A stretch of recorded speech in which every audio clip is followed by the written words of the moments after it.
Ismael Ahmed was born in Brooklyn, New York on August 31st, 1947. The imprint he left on the world would be significant, but his story begins humbly in a working-class family of Arab immigrants. He grew up in Dearborn, South End. My mother was Lebanese. Her family homesteaded in South Dakota before it was a state. Wow. My father was an Egyptian immigrant who came here at 10 years old by himself, entered the country without papers, and became a citizen because of his service in World War II. Wow. Later, I was raised by a Yemeni stepfather. My parents were poor.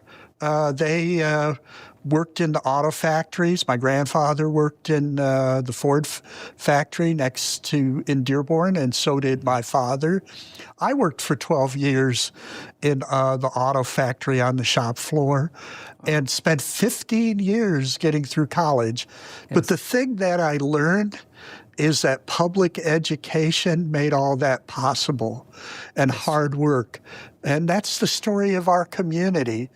Ismael did eventually complete his bachelor's degree in education from University of Michigan, Dearborn. Decades later, he would be a trusted advisor to the chancellor and provost there. But first, he would organize Arab auto workers, co-found and lead a massive social services organization, establish a one-of-a-kind world music festival, co-found a museum honoring Arab Americans, and serve as director of human services for the state of Michigan. But before all of that, Ismael was drafted to serve in the Vietnam War.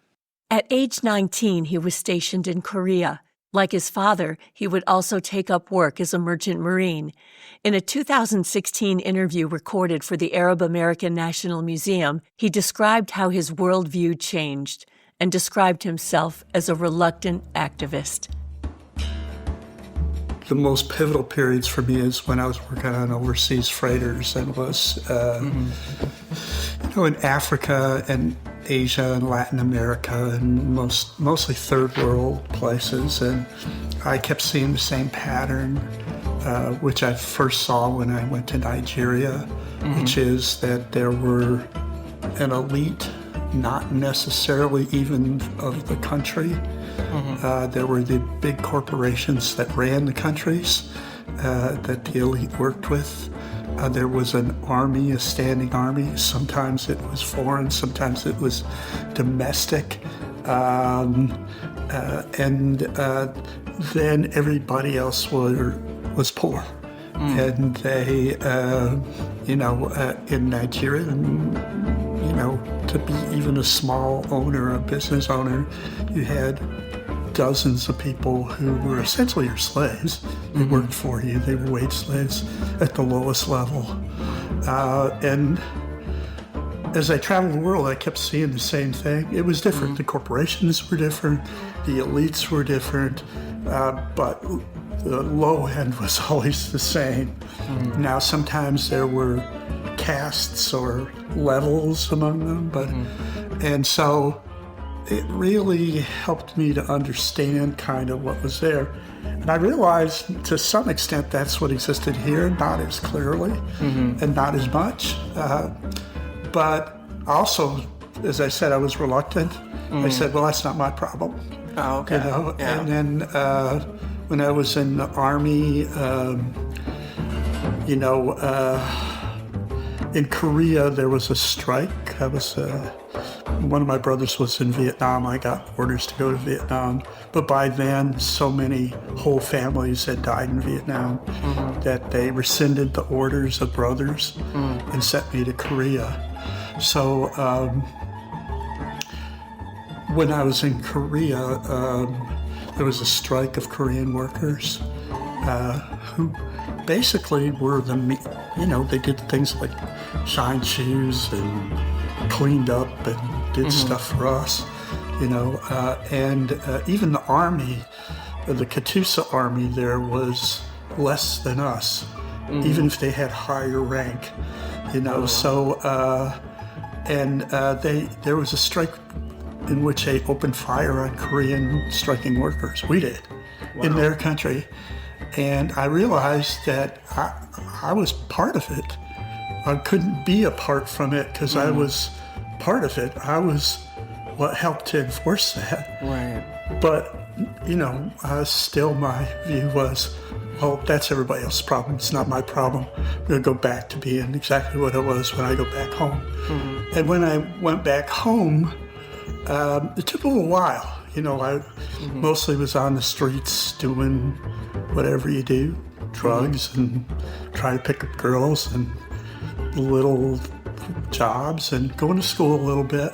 Mm-hmm. And I realized there was an urban renewal program in southeast Dearborn aimed at essentially obliterating the neighborhood. Right. And I'd been active in the fight against that when I was about 15, especially on ecological issues. Mm-hmm.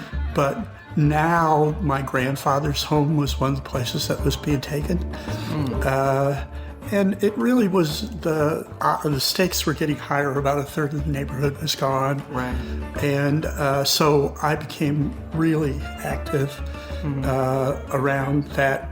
And I realized there was no escaping it. At the same time as his political evolution was taking place, he got to work in the auto industry, just like his grandfather and father. He would ultimately work in 3 different plants, spending 5 years at the Dodge main plant in Warren. During that period, I'd gone through a lot of personal, activity. And so I went there specifically to organize Arab workers. I'd been involved in a group called the Arab Workers Caucus earlier and had actually been the chairman of the caucus. And at its height, we had about 20 chapters in different auto plants. In Detroit area, 20 chapters? Yeah. And how many people would that include? Gee, I can't answer because affiliation wasn't clear. It was more of a movement around the UAW's holding of Israeli bonds, and also their treatment of Arab workers, racism in the plants. By 1971, you have the Middle East War, and you have a lot of activity, and part of the organizing was among Arab auto workers. And so we formed this Arab Workers Caucus. It spreads through the plants. It raises the question of the union's holding of Israeli bonds. There are even some strikes. There's a strike takes place at Dodge main plant in which we actually shut down the plant, and about 2,000 auto workers go to a dinner of the B'nai B'rith in which Leonard Woodcock, the president of the union, is receiving an award for humanitarianism. And so we protest Israeli bonds there. A lot of the smaller unions then drop their bonds, their bond holdings over the next years. And much of what was the Arab Workers Caucus disappears. But during that period, as it's waning, I apply for a job at the Dodge truck plant, and I go there specifically to do organizing. While leading walkouts over poor working conditions and attending U of M Dearborn, Ismael was laying the foundation for something that would transform life for generations of Arab Americans in Dearborn's South End. He was working at night with a collective of activists to start Access, the Arab Community Center for Economic and Social Services. The cultural and political winds in the United States were shifting. Dearborn had an infamously bigoted mayor in Orville Hubbard. It was a pivotal period for everybody, especially Arab Americans. I mean, it was a period where you had the civil rights movement, the anti-war movement. You had local struggles going on, like the South End struggle. You had, and it was just after 1967, where really Arab Americans were very integrationists. But all we could do is cheer or not cheer as a result of what was happening in the Middle East. We had no power, no ability to affect anything. Right. And it really did launch, along with the Palestinian liberation movement, a real sense that we needed to be involved, and you saw a proliferation of Arab American organizations.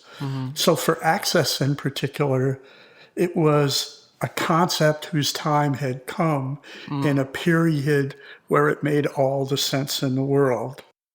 Hassan Jaber, who would go on to succeed Ismael as director of Access, remembers the early days at Access and how Ismael helped it grow from a seed of a grassroots organization to a multi-million-dollar nonprofit. Early organizers were Ismael and others who came from labor organizing, who came from serving in Vietnam and radicalized by the experience of the war in Vietnam.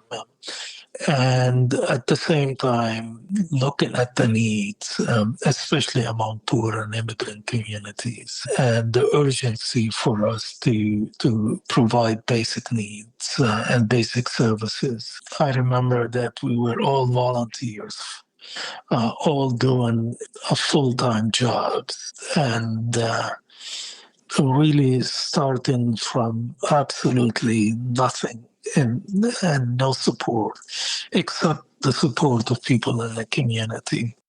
Ish was gifted as an institution builder. And at the same time,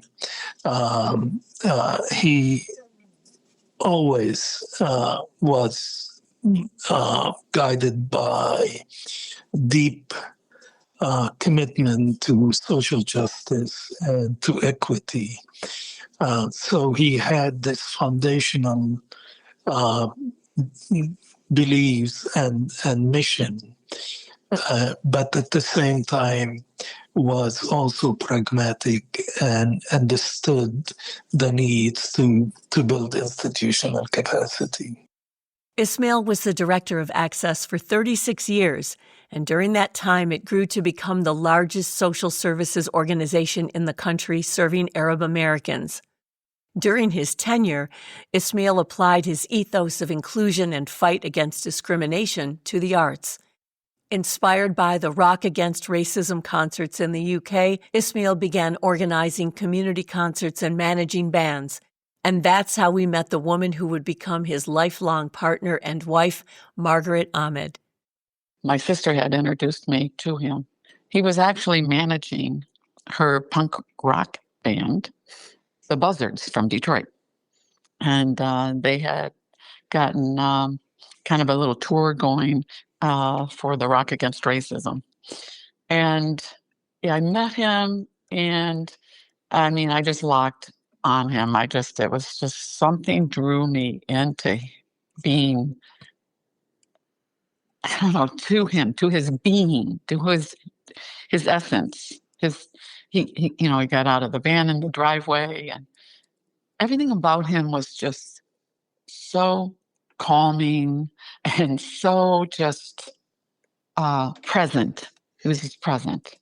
Not showy, not ego, he was just this person that was very present, and a lot of people refer to him kind of like as this oracle or this Buddhistic personality. And he definitely was that from day one when I met him.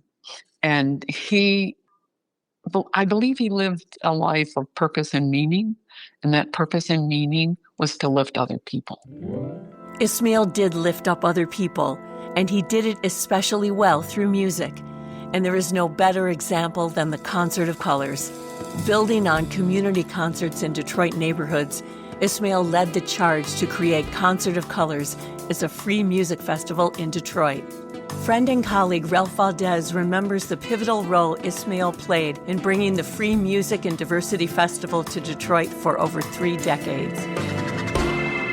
He's always been, the epitome of humility and so humble that he would never take the credit that he deserved for founding the Concert of Colors, but he really did, and he shared the credit with a lot of people. But he early on just understood and often repeated that music was the glue or the magical thing that could bring people together, and not just the music, like you said, but also with culture, sharing people's their food and their ways of doing things through their the ways they dress, the ways that they interpreted art and they interpreted life.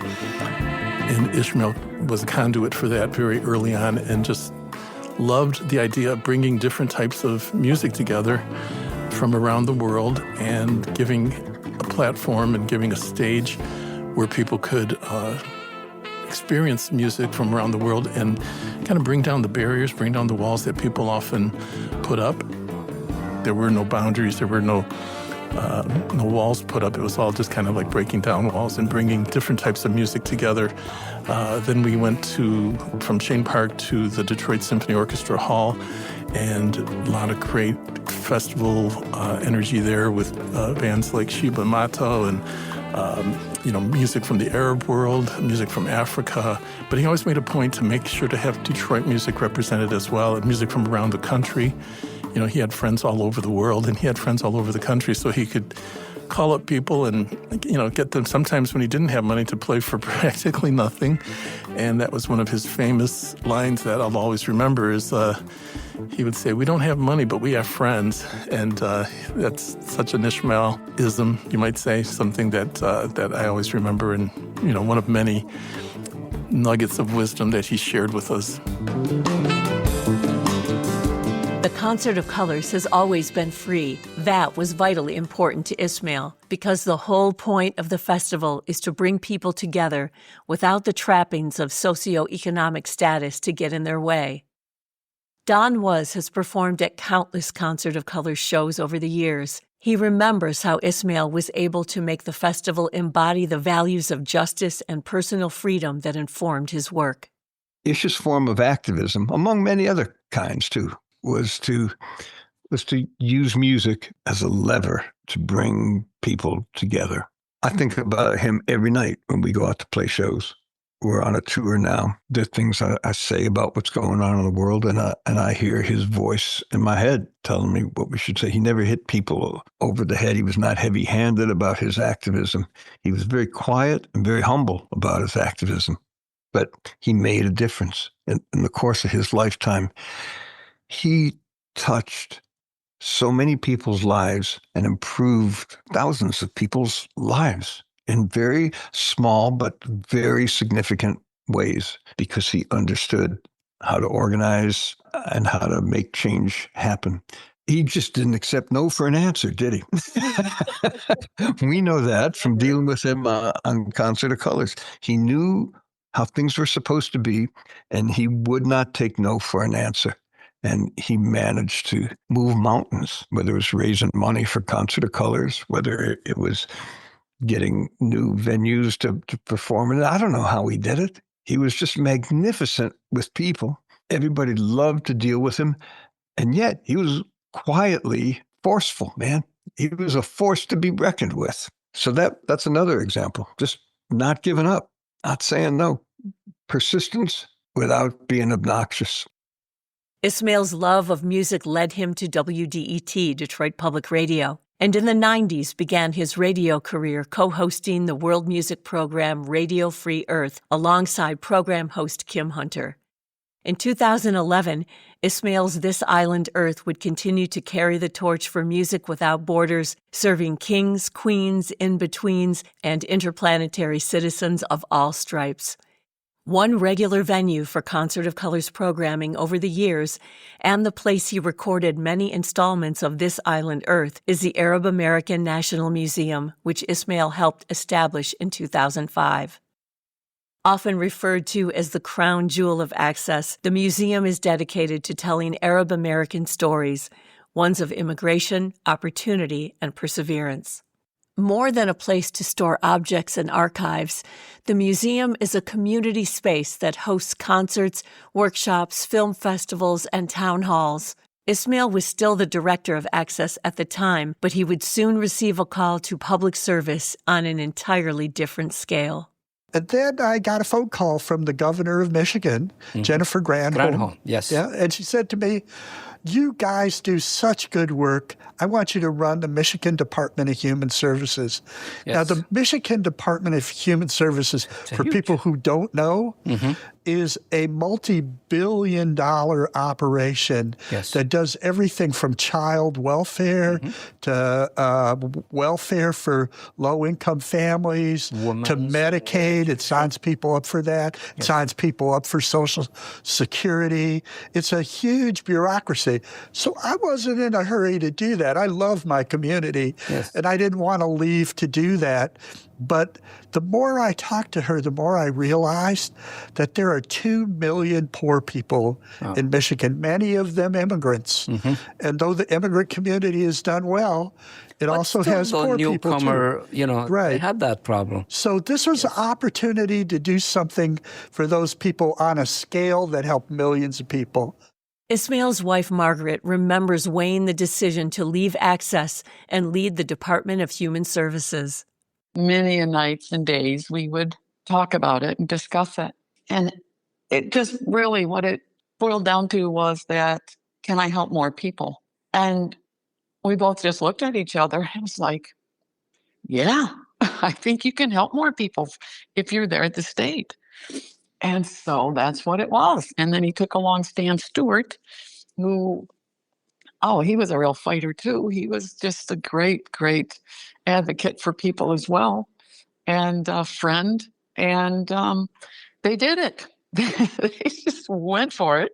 And I supported it 100% because it was the right thing to do. In 2007, Ismael began his tenure as Director of Human Services for the state of Michigan. He was the first Arab American in the state's history to serve in the governor's cabinet. Stanley Stewart was the deputy director under Ismael. He says their priority was first to make the system work on a basic level. We got there, we realized that Michigan had one of the largest SNAP error rates in the country, meaning that some people were getting benefits and others weren't. Some were not getting enough, some were getting too much. And it was just a horrible system. He took a look at it, that even with no matter how much money you have, you still have to be somewhat efficient. So we worked with the Department of Agriculture and brought in, and we were able to, by that meaning the error rate, meaning they wanted to make sure that people who were eligible for benefits were getting it. A lot of people weren't getting benefits because the system wasn't working. The old antiquated computer system wasn't working well. And so with them to make sure that people got benefits. So that was one of the priorities right there, is that you could have a boatload of money, but if you're not using it efficiently to get the money to people, it's sort of null and void. He occupied that post during the recent recession when Michigan's unemployment rate was historically high. As the world economy crumbled, the state budget was in bad shape, and funding for services through DHS were at risk. But Ismael found a way to fund not only his department, but the state budget overall, and he did it by listening. There was a program with TANF that when you had a really high food stamp intake, that you might be able to get additional money. People came in to us and said, hey, if Michigan were to apply, we could probably get you $250 million or $250 million over a period of time. And I remember Ismael and I were in the room, and they came in, they said, nobody would listen. The consultant said, nobody would listen to us. And Ismael looked at me and I looked at him. We said, well, let's see what we can do. And getting the TANF contingency money that he was able to get helped save the state budget in 2008. There's another story often told about Ismael Ahmed's tenure running DHS, and his wife Margaret remembers it well. I recall when he asked the governor and the staff to pretend they were on food stamps, be on food stamps for a whole week and see if how they could survive, what that felt like. And they did it, and people were in shock at how difficult that was to be on food stamps and feed your family. So it was a real game changer, and he liked to do things like that, to get people to really think about where they are, what they're doing, their purpose, their meaning, their consciousness. And it was the same thing about when, after 9/11, there was a lot of hate stuff happening, and, targeted at the museum and the Arab community. And Ismael was able to, this one person in particular, I guess, was sending a lot of threats and all kinds of stuff. His plan was to, let's invite this person. Let's invite him to Access. Let's have him volunteer here for a week or two. Let him get to know the community. And that's exactly what happened. And the fellow recanted. He felt so bad. He said, like, what a lovely community. I was so glad I had this opportunity. And I realized that my hate, there was no justification for any of that. And it just really changed the guy's life. When his term was up as Director of Human Services, Ismael returned to his alma mater, University of Michigan Dearborn. The university's chancellor, Danielle Little, recruited Ismael to be his senior advisor and serve as associate provost for integrated learning and community impact. His education and life experience had come full circle, and he could now put his decades of experience to work in a wholly new environment, higher education. He had this to say during his acceptance speech for U of M Dearborn's Distinguished Alumnus Award. There are many problems for us to focus on. But the good news is that in our communities, there are real people doing real work to take this on. They struggle every day. Some of them are grandmothers who raise their grandchildren because their parents can't because of substance abuse or mental health problems. Others take a bigger swat at it and create nonprofits and small businesses that move us forward. And yet, there are others who are innovators who are thinking in the community about how to move our economy ahead and how to move our life ahead. But that's only half of the formula. The other half of the formula is that we need new leaders. We need people who believe in community, who believe in ideas, but have the know-how and ability and the higher thinking to make the kind of changes that we have to have. Ismael was one of those leaders. Here's Chancellor Little. There are people in this world who really care very strongly about social justice. And to the extent that they kind of forget that we're embedded in complicated social relationships and not everyone sees the world in exactly the same way. Ismael never became dogmatic. He was always willing to try to see the other person's point of view and then try to see a way forward. He saw how much power there is in a community-based organization. It's different from a government. It's different from a mayor's office. But it's also different from a simple voluntary association of friends. It's an agent of change. You never felt in talking with him that he put himself ahead of the other people that he was working with. He was the person who had good instincts about how to work with people, how to bring out the best in people. And a part of that is not wanting to take credit, not wanting to be, the hero, just being an impact maker. Ismael Ahmed was indeed an impact maker, so much so that he was nominated by President Biden to serve on the National Council for the Arts. A lifetime of humble, quiet, relentless leadership and a devotion to justice and humanity earned Ismael many accolades, but there is no greater recognition of character or achievement than the words of those who know us best. Honesty was an important part of his character.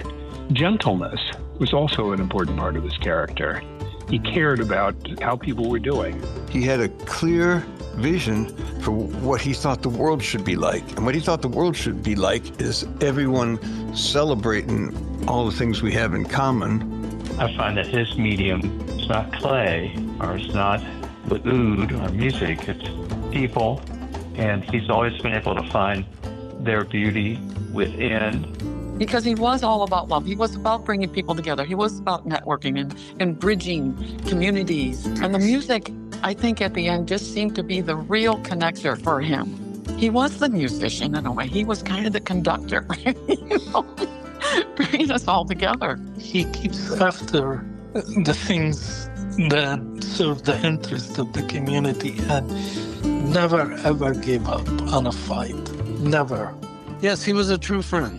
You don't have many of those in your life, and Ismael was one of mine. All the people that have been touched by him and his ways, and his loving ways and kindness and calmness.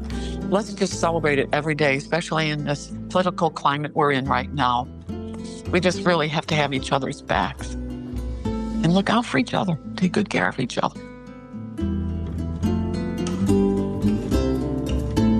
Ismael Ahmed died January 31st, 2026.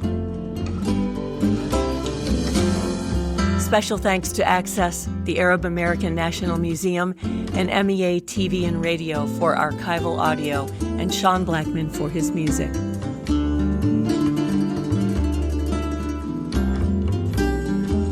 Got a little bit more music to play for you. But first, please, let me thank you for listening. It's always a pleasure to have you with us. Remember, we're all brothers and sisters. Take care of each other.